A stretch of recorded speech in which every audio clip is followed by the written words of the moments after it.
Welcome to Study Loop. Here we're asked to compare vitamin E and vitamin B6 and figure out which one is more water soluble and which one's more fat soluble. Now recall that the rule for the solubility is that like dissolves like. So if you have a nonpolar solute like fat, so fat is nonpolar,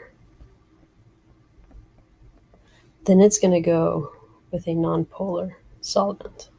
But if you have a if you have a polar solute like water is polar, you expect it to dissolve with polar solutes. So basically we're looking for which one of these is polar. One easy way to do this is to look for polar groups in the structure.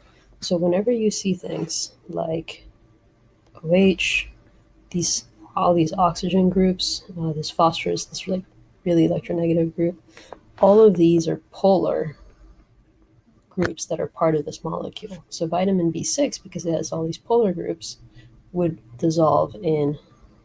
be water soluble.